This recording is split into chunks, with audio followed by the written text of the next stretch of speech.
चेन्नई को देख के लगता नहीं कि वो अगले 6 के 6 मैचेस जीत पाएंगे। कि संजू सैमसन आप आंकड़ा निकाल लीजिए, जिस मैच में उनके बल्ले से रन आया है वही मुकाबला सीएसके जीती है। लोअर ऑर्डर में डेवॉल्ड ब्रेविस हैं जो कि अच्छे बल्लेबाजी करते हैं, लेकिन पता नहीं क्यों हर प्लेइंग 11 में उनका नाम नहीं रहता है। जब ट्रेंट बोल्ट दबाव बनाते हैं तो बुमराह जो है वो रन लीक कर देते हैं और विकेट भी नहीं ले रहे। ऋषभ पंत का परफॉर्मेंस दोनों सीजन खराब है, लेकिन एलएसजी उनको ड्रॉप नहीं कर सकती।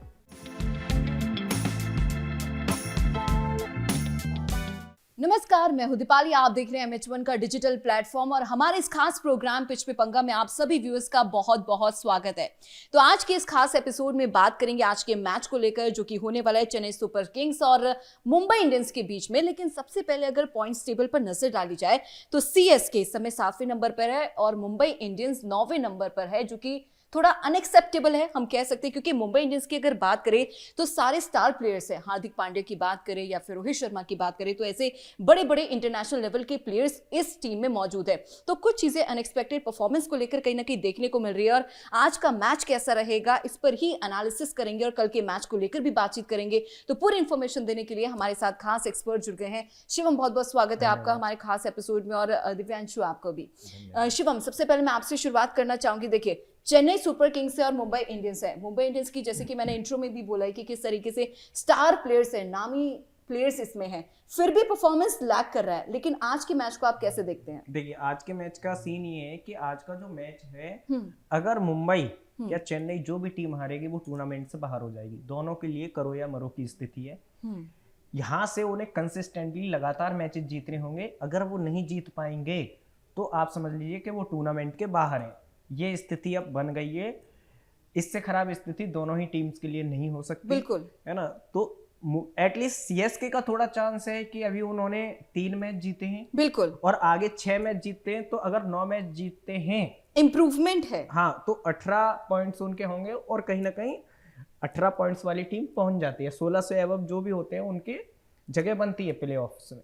अब प्रॉब्लम ये है कि चेन्नई को देख के लगता नहीं कि वो अगले 6 के 6 मैचेस जीत पाएंगे।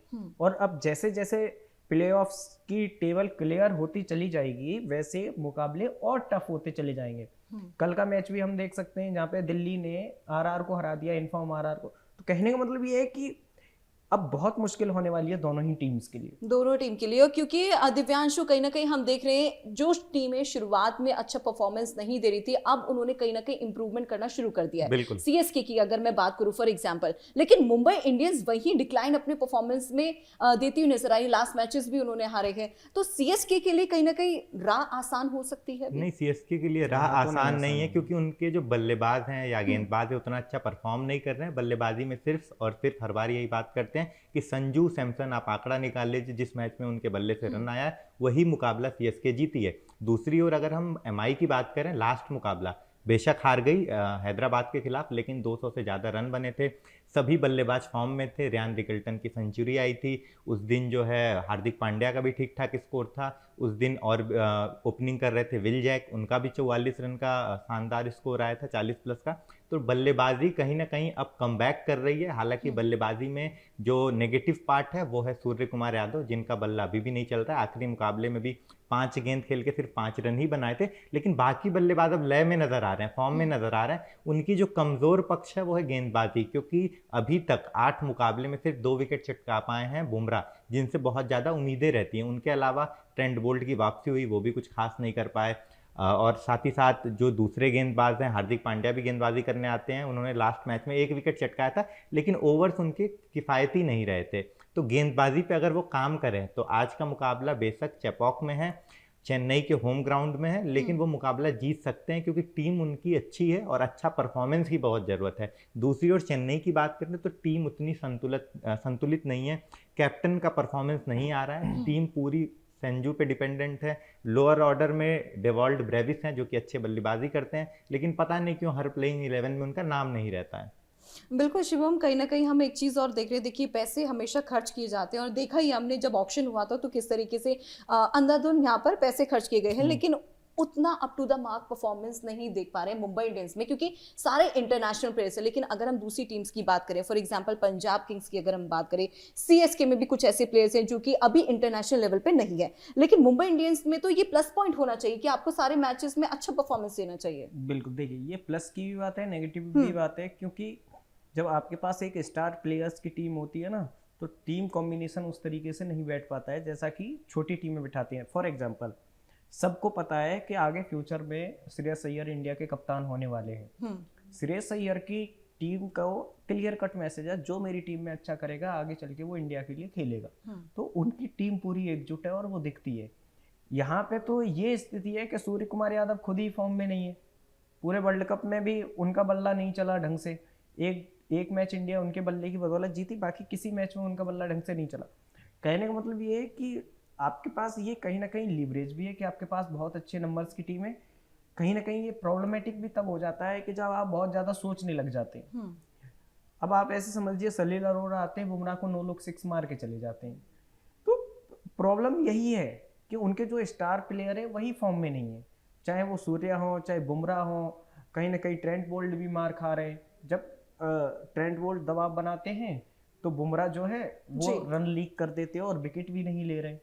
तो वहां से प्रॉब्लम्स बहुत सारी है मुंबई के लिए, और जो उनके प्रदर्शन में साफ साफ दिख भी रही है। उनकी पॉइंट्स टेबल की इस समय की स्थिति भी वही बयां कर रही है। बिल्कुल 9वें नंबर पर है, जो कि हम लोग कभी एक्सपेक्ट ही नहीं कर सकते थे। इतने ब्रिलियंट लेजेंड प्लेयर्स हैं। बिल्कुल बिल्कुल।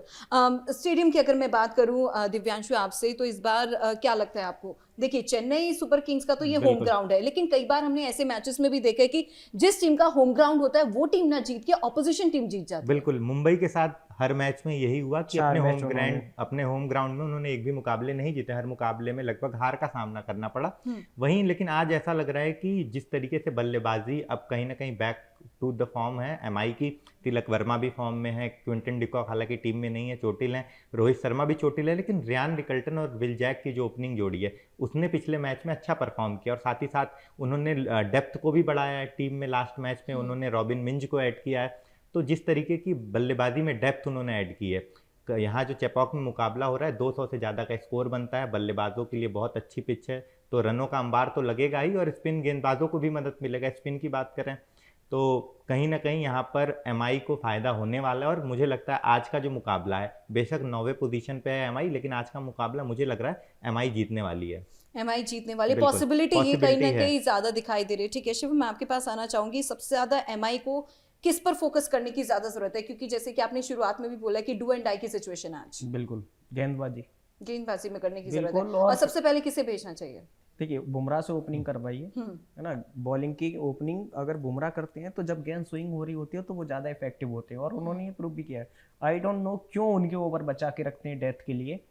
डेथ में जब वो मार खा ही रहे हैं तो क्यों ना बुमराह से कराया जाए, बिल्कुल, है ना। और इसका प्राइम एग्जांपल भुवनेश्वर कुमार है, बिल्कुल, है ना भाई। उनके पास स्पीड नहीं है भुवनेश्वर के पास, लेकिन उनकी लाइन लेंथ इतनी अच्छी है इस समय। वो पर्पल कैप उनके पास होल्डर है, जिस तरीके से उनका फायदा उठाना चाहिए। बिल्कुल। तो बुमराह का सही इस्तेमाल हो नहीं रहा। इवन बुमराह को खुद नहीं पता है कि कौन सा ओवर वो डालेंगे। अब मैं आपको एक चीज बताता हूँ। पिछले मैच में इम्पैक्ट प्लेयर आते हैं शार्दुल ठाकुर, ठीक है। शार्दुल ठाकुर को पूरे मैच में ना गेंदबाजी कराई गई ना बल्लेबाजी कराई गई। मतलब ही नहीं है कोई। वो क्या दिखाना चाह रहे थे इम्पैक्ट प्लेयर लेके, है ना। तो और अब जो डिसीजन लिया गया है कि उनको बाहर कर दिया गया है, टीम में जो है रॉबिन मिंज को ऐड किया गया, वो डिसीजन सही है। कम से कम बल्लेबाजी तो आपकी डेप्थ बढ़ाएगी। बिल्कुल जी। और अगर मैं बात करूँ सीएसके की, तो धोनी का इंतजार हर कोई कर रहा है इस समय। बिल्कुल। क्या लगता है मुझे लग रहा है आज आना चाहिए उन्हें? मुझे दीपाली पता नहीं क्यों मेरी गट फीलिंग ये बोल रही है धोनी नहीं खेलने वाले हैं, और धोनी का अब रिटायरमेंट। हाँ, इस चीज को लेकर कंट्रोवर्सी, कई सवाल यहाँ पर उठ रहे थे कि ये फैन बेस को बचाने के लिए सीएसके ये अपनाए हुए है कि वो नहीं बताना चाहते दुनिया को कि धोनी इज नॉट अवेलेबल। उनको ग्राउंड में रखा जाता है, प्रैक्टिस सेशंस में रखा जाता है, लेकिन वो दिख नहीं रहे कि वो। लेकिन एक क्लैरिटी नहीं मिल पा रही ना। एक पॉइंट और मैं आपसे यहाँ पे डिस्कस करना चाहूंगा। बिल्कुल। आपका कोई खिलाड़ी है, हर टीम उसका रिप्लेसमेंट पहले से बना के चलती है। बिल्कुल। अगर धोनी अनफिट होते हैं तो उनका रिप्लेसमेंट आपको पहले से वैसा रखना चाहिए था जो धोनी के टक्कर का हो। ठीक है, आप संजू को लेके आए, ऑब्वियसली आप धोनी के रिप्लेसमेंट, लेकिन दूसरे उसके सहयोगी संजू के ही उस तरीके से परफॉर्म नहीं कर रहे। जो चेन्नई ने एक्सपेक्टेशन की थी, और चेन्नई मजे हुए खिलाड़ियों की टीम हुआ करती थी, जो जैसी मुंबई की अभी टीम है ना, ऐसी कभी चेन्नई हुआ करती थी एक्सपीरियंस खिलाड़ियों की। इस समय चेन्नई एकदम नए बच्चों की टीम है, तो ये एक्सपेरिमेंट उनको बहुत ज़्यादा भारी पड़ रहा है, बहुत मतलब बहुत ज़्यादा भारी। बिल्कुल, जैसे कि आप बता रहे हैं कि नए लोगों की वजह से, नए प्लेयर्स की वजह से भारी पड़ रहा है, लेकिन मुंबई इंडियंस में तो चीज़ें कुछ और है, वहाँ भी एक्सपीरियंस है, वहाँ पे स्थिति क्यों ऐसी हो रही है? वहाँ पे क्योंकि अब एक चीज बताइए, आप ट्रेविस हेड जैसे बल्लेबाज के 3 कैच छोड़ दीजिए जी, तो कोई भी टीम की हालत खराब होगी वहाँ मैडम। बिल्कुल। कहीं आप ना समझिए कहीं ये फील्डिंग चीज। में भी उतना अच्छा नहीं कर रहे हैं। मुंबई का हाल यही हो गया है कि हमने कोई फोल्ड फोन खरीद लिया है, अब संकोच कर रहे हैं कि इतना पैसा इन्वेस्टमेंट करने के बाद दूसरा फोन कैसा लें। आपके पास कोई 10,000 का फोन होगा, आप सोचेंगे नया खरीद लेते हैं, लेकिन उन्होंने इतना इन्वेस्टमेंट कर दिया और ऐसे लोगों पर इन्वेस्टमेंट कर दिया कि उनको रिप्लेस करना कहीं ना कहीं बहुत बड़ा सवाल है। और बहुत सवाल उठने लगेंगे कि आपने बुमराह को क्यों बाहर किया, आपने सूर्या को क्यों बाहर किया, किस किस को बाहर करेंगे, आपने हार्दिक को पॉपुलैरिटी क्यों वाला बाहर- फैक्टर यहाँ पे सबसे ज्यादा। पॉपुलैरिटी, इन्वेस्टमेंट और कैप्ड प्लेयर है इंडियन क्रिकेट टीम का, तो बहुत सारे सवालों के आप घेरे में ड्रॉप आ नहीं जाएंगे। करना चाहते ना ऐसे प्लेयर्स को, बिल्कुल, कहीं ना कहीं जिनका फैंस बड़ा की फैन- तरह सोशल मीडिया फैंस कहीं ना कहीं ट्रोल अभी करना आप शुरू पूछ कर रही हैं धोनी का, हम्म, उनकी फैन फॉलोइंग होने की वजह से ही आप पूछ रही हैं। कोई भी उनके बारे में जानना चाहता है तो उनका फैन है, इसलिए जानना चाहता है। बिल्कुल, आरसीबी विराट कोहली को ड्रॉप कर दे, सोचिए क्या हालत होगी। ट्रोलिंग शुरू हो जाएगी। भाई ट्रोलिंग छोड़िए, फैंस मैदान में बोतल फेंक के मारेंगे रजत पाटीदार को, मैं लिख के देता हूँ, ये स्थिति हो जाएगी। End of the day business हो रहा है, आपको एडवर्टाइजिंग आना बंद हो जाएंगी, चीजें बिजनेस के पर्सपेक्टिव से जो होता है, जो कंपनियां, प्रॉब्लम तो सेम है, बिल्कुल है ना। तो फिर ऐसे में स्ट्रैटेजी इस तरीके से बनानी चाहिए ना कि आपका परफॉर्मेंस भी अच्छा रहे, पॉपुलैरिटी भी रहे, और बाकी सारे एंगल से भी चीजें पॉजिटिव नजर आए, पॉजिटिव नजर आए। लेकिन लेकिन एक और आपको प्राइम एग्जांपल देता हूँ, ऋषभ पंत का परफॉर्मेंस दोनों सीजन खराब है, लेकिन एलएसजी उनको ड्रॉप नहीं कर सकती। Popularity star good field factor वाली लेकिन फैंस ने उनके इस्तीफे की मांग जरूर की है। देखिए फैंस ने नहीं की है, फैंस तो उनके ये कह रहे हैं कि ये तो दूसरे लोग हैं जो उनका बुरा चाहते हैं, समझ रहे हो आप। तो वो फैंस तो कभी नहीं करेंगे, लेकिन हम लोग खुद कह रहे हैं कि नहीं ऋषभ पंत का वैसा up to the mark performance. और मैं एक और सजेशन देना चाहता हूँ, जैसा वसीम जाफर ने भी बोला है कि वसीम जाफर ने कहा कि भाई ऋषभ पंत को कप्तानी से हटाओ, एडन मार्कर को आप कप्तान बनाओ, जिससे कि उनका प्रेशर रिलीज हो, और उनसे कहो जाके फ्री फ्लो खेलो।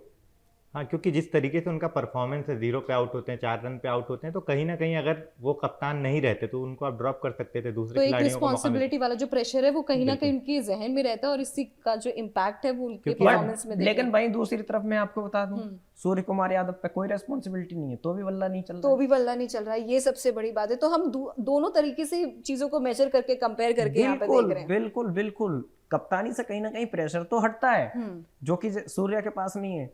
लेकिन अब तो मीम भी चल रहे हैं कि चुंगम चबाऊं 300-400, गेंद खेलूं 3-4। बिल्कुल बिल्कुल। तो ये स्थिति बनी हुई है। तो अभी सोशल मीडिया पर किस तरह की वाइब्स आप देख पा रहे हैं? देखिए वाइब्स तो कल के मैच को लेके बहुत चली हैं, क्योंकि कल रियान पराग ने बहुत तगड़ी आके हिटिंग बिल्कुल की। 90 रन की शानदार पारी, सिर्फ 90 रन। देखिए 90 रन बनाना और उन इम्पैक्ट, जैसे उन्होंने शॉर्ट पिच बैन को कवर के ऊपर 6 मारा, बहुत ताकत चाहिए उसको ऐसे थप्पड़ मारने के लिए, बाउंड्री के बाहर 6 गजब मारने का में। स्ट्राइक रेट था, 200 से ज्यादा की स्ट्राइक रेट। और उन्होंने विकेट छोड़ छोड़ के जिस तरीके से कवर के ऊपर छक्के लगाए, ताकत चाहिए उसके लिए। फ्लिक शॉट उनके जो ग्राउंड में इतनी दूर जा के गिरे, ताकत का सेवन तो करते हैं, ताकत के लिए तो दवा लेते हैं। जैसे कि आपने सेवन की बात की, इसी पे मैं आ रहा था। तो ऐसे मीम चल रहे थे कि कुमार संगकारा जाके खुद पूछ रहे कौन सा फ्लेवर पियोगे इस बार। तो ये स्थिति बनी हुई थी। तो चलिए अब दूसरे मैच की हम बात शुरू कर ही चुके हैं, तो क्यों ना इसको आगे प्रोसीड किया जाए। राजस्थान रॉयल्स और दिल्ली कैपिटल्स की हम लोग बात कर रहे हैं, और आपने बताया सोशल मीडिया पर किस तरीके से यहाँ पे मीम्स सामने आ रहे हैं, लेकिन उस वहां तक भी जाएंगे। लेकिन दिल्ली कैपिटल्स ने परफॉर्मेंस कल अच्छा दिया है, और राजस्थान रॉयल्स ठीक है वो अपनी बेस पर बिल्कुल अच्छा कर रही है, पॉइंट्स टेबल में भी चौथे नंबर पर है। लेकिन क्या लगता है आपको कल सब ऐसा मोमेंट कोई रहा होगा कि जब लगा कि भाई अब दिल्ली कैपिटल्स हार सकती है? दिव्यांशु से पूछिए, फिर मैं क्लियर करता हूं। आखिरी ओवर तक लग रहा था, क्योंकि आखिरी ओवर में भी 6 रन चाहिए, तो उससे पहले भी 20-22 रन चाहिए थे। आशुतोष शर्मा ने जिस तरीके से बल्लेबाजी की, उन्होंने और क्रिस्टन स्टप्स ने मैच को अंत तक लेके गए और जीत के हासिल किए। लेकिन अगर हम बात करें आरआर की, राजस्थान की, तो जिस तरीके से दिल्ली ने गेंदबाजी की, काइल जेमिसन ने जिस तरीके से सूर्यवंशी को आउट किया, वो विकेट बहुत महत्वपूर्ण था। अगर वो विकेट नहीं गिरता तो वो अगर 10 बॉल भी खेलते 30-35 रन स्कोर बोर्ड पर लगा के जाते, और उनके 35 रन बहुत इंपॉर्टेंट इसलिए हो जाते हैं क्योंकि वो बहुत कम गेंद में वो परफॉर्मेंस देते हैं। तो वो विकेट बहुत इंपॉर्टेंट था। फिर यशस्वी को आउट किए, फिर आपने ध्रुव जुरैल को आउट किया। हालांकि कप्तान पराग ने बहुत अच्छा परफॉर्मेंस किया, लेकिन जिस तरीके से आपने पावर प्ले में इनको रोक के रखा वो बहुत इंपॉर्टेंट था। मिचेल स्टार्क, काइल जेमिसन ने कल बहुत शानदार गेंदबाजी की, उसका योगदान रहा टीम का। बिल्कुल जी, वैभव सूर्यवंशी की परफॉर्मेंस को आप कैसे देखेंगे? देखिए, 1 to 10 में कैसे रैंक मैं करेंगे? आपको बताता हूँ, हमने पहले भी प्रोग्राम में कहा है, जब किसी बैट्समैन का फ्लो ऊपर से आता है ना बल्ले का, तो जो लेंथ डिलीवरीज और जो स्लॉट डिलीवरीज है, शॉर्ट पिच है, उसके लिए तो वो बहुत अच्छा है। ऐसे बैट्समैन को आप यॉर्कर डालोगे ना, हर बार उसका बल्ला आके जमीन में लगेगा, और अगर थोड़ा सा भी इधर उधर मिस होगा तो उसके विकेट में गेंद जाके लगेगी। यही कल वैभव के साथ हुआ। और कुछ लोग इस चीज को मतलब बहुत ज्यादा ट्रोल कर रहे हैं काइल जेमिसन को कि भाई उन बच्चे को आउट करके तुम क्या चौड़े हो रहे हो, तुम क्या चिल्ला बट रहे हो। ये सिर्फ मैच है, इसको मैच की तरह ही देखना एग्जैक्टली, मैं वही कहना चाहता हूँ। जब आप वॉर जैसी सिचुएशन में होते हो या ऐसे समझ लो अपोजिशन जैसी सिचुएशन में होते हो, फॉर एग्जांपल मैं जहाँ पे काम करता हूँ वहां पे अगर मेरे ही कॉम्पिटिटर हैं कुछ, तो मेरे को उनसे कोई सिंपैथी नहीं होगी। मुझे मेरी टीम को ग्रो करना है, मेरे चैनल को ग्रो करना है, मुझे अपनी टीम को आगे कैसे निकालना है, मेरी स्ट्रेटेजी ये होगी। मैं नहीं देखूंगा सामने बच्चा है कि बूढ़ा है, हम अपनी स्ट्रेटेजी पे काम करेंगे। मुझे अपनी स्किल से मतलब है। सामने वाला वो छोटा है चाहे वो 40 साल का है, उसकी स्किल्स उसके पास है। तो ये जो गेम है वो स्किल्स का है। काइल जेमिसन हो या कोई गेंदबाज हो, अगर वो सामने बड़े बैट्समैन को आउट कर रहा है वो सेलिब्रेट करेगा। बिल्कुल, फर्क ही नहीं पड़ता सामने 15 साल का है या 50 साल का है। बिल्कुल। तो ये चीज होती है एक गेम टेम्पलेट के हिसाब से। बिल्कुल, और जश्न मनाना भी चाहिए क्योंकि जिस बल्लेबाज को बुमराह नहीं आउट कर पा रहे हैं, हेजलवुड नहीं आउट कर पा रहे हैं, जिसने सबसे ज्यादा छक्के मारे हैं, आउट कर पा रहे हैं, तो फिर जश्न तो और बनता था। यहाँ पे वो सेलिब्रेशन मुझे लगता है सबसे ज्यादा मस्ट होता है। एक चीज और भी थी, उससे पहली गेंद को भी उन्होंने बाउंड्री के बाहर मारा था काइल जेमिसन की। तो वो बंदा बदला ले रहा है एक तरीके से अपना, तो कैसे सेलिब्रेट नहीं करेगा भाई? वो उसका हक है सेलिब्रेट करना। बिल्कुल, उसने अपनी टीम को फायदा पहुंचाया। बिल्कुल, तो उन्होंने सेलिब्रेट किया। इसीलिए वैभव सूर्यवंशी की ये बल्लेबाजी में एक खामी है जो मुझे लगता है बहुत जल्दी लोगों को पता चलेगी। तो कहीं ना कहीं बहुत जल्दी रिवील हो जाती है जो जिस तरीके से वो बैटिंग करते हैं, है ना? नहीं, उनका जैसा स्टांस है और खेलने का तरीका है वो वन वे ट्रैफिक है कि उनको हर गेंद को मारना है। जो गेंद मारने की नहीं होगी उसको भी अगर मारने जाएंगे तो बीट होंगे। अब इसको ऐसे समझिए, पहली गेंद डालते हैं, मिचेल स्टार्क वापसी कर रहे थे, 36 साल के हैं, इंटरनेशनल 600 विकेट का उनके पास एक्सपीरियंस है। पहली गेंद पे यशस्वी जायसवाल उनको 6 मार देते हैं। तीसरी गेंद वो डालते हैं फुल टॉस, जिसपे यशस्वी जायसवाल को कॉट एंड बोल्ड आउट कर। यशस्वी सोच ही नहीं रहे थे कि मिचेल स्टार्क फुल टॉस डाल देगा। समझ रहे हो आप? माइंडसेट ऐसा होता है ना बल्लेबाज का भी, और गेंदबाज को भी ये होता है कि भाई मुझे इसी के दिमाग से तो खेलना है।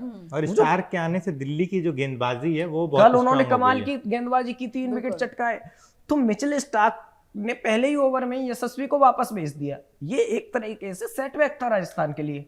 और यशस्वी भी थोड़ी ना सोचेंगे कि इतनी अच्छी फुल टॉस आ जाएगी मेरे पास। और बैट्समैन का एक माइंडसेट रहता है कि अगर फुल टॉस आ रही है ना तो मेरे को मारनी है। वो देखता ही नहीं सामने गेंदबाज कौन है। बिल्कुल बिल्कुल। और कल के मैच में हमने एक चीज और देखी, वैभव सूर्यवंशी और स्टार्क दोनों पहली बार आमने सामने देखे, तो वो कॉम्बिनेशन कैसा रहा? खेल ही नहीं पाए ना, नहीं खेल पाए, तो ये मिस किया जरूर फैंस। बिल्कुल, ये आगे जब भी मैच होगा यही सवाल उठ रहे थे कि इन दोनों का कॉम्बिनेशन कैसा होगा। काइल जेमिसन ने उन्हें आउट कर दिया। ये हम लोग भी देखना चाह रहे थे कि स्टार्क को वैभव कैसे फेस करते हैं। बिल्कुल, उनकी रणनीति तो यही रहती है कि हर बल्लेबाज, हर गेंदबाज के आगे वो आक्रामक तरीके से जो है परफॉर्म करें। तो उम्मीद करते हैं कि नेक्स्ट मैचेस में जो है ये कॉम्बिनेशन हम जरूर देखेंगे, और जो फैंस इंतजार कर रहे हैं वो जरूर पिक्चर हमें देखने को मिलेगी। ठीक है, एक फाइनल कंक्लूजन मैं आपसे लेना चाहूंगी, आज के मैच को लेकर प्रेडिक्शन आप क्या कहेंगे, आप दोनों से? शिवम सबसे पहले। देखिए, आज के मैच को मैं चाहूंगा कि सीएसके जीते और टेबल में ऊपर जाए। परफॉर्मेंस अच्छा दे रही है, आपको क्या लगता है? मुझे लगता है कि सीएसके आज अपने ही होम ग्राउंड में कहीं ना कहीं करारी शिकस्त झेलने वाली है, क्योंकि एमआई कमबैक कर रही है। टीम में चेंजेस जो हुए हैं वो बहुत अच्छा है, और जिस तरीके से लास्ट मैचेस में हमने देखा वो चेंजेस, रॉबिन मिंच का टीम में आना, विल जैक के साथ ओपनिंग करना, वो कहीं ना कहीं सही साबित हो रहा है। गेंदबाजी अगर अच्छी हुई तो बहुत अच्छा परफॉर्मेंस रहेगा जमाई का। तो कहीं ना कहीं कह सकते हैं कि स्ट्रैटेजी में थोड़ा चेंज तो जरूर किया है, उसका बिल्कुल। पॉजिटिव रिजल्ट जरूर देखने को मिला है चेन्नई सुपर किंग्स को। लेकिन अब देखते हैं कि आज के मैच में क्या कुछ होगा। फिलहाल के लिए बहुत बहुत धन्यवाद, आप हमारे साथ जुड़े और बहुत सारी इन्फॉर्मेशन, बहुत सारी चीजें आपने हमें बताई है, किस तरीके से आज का मैच होने वाला है उसको लेकर भी आपने जानकारी दी। दिव्यांशु, धन्यवाद शिवम, दीपाली। बहुत बहुत धन्यवाद धन्यवाद। आपका।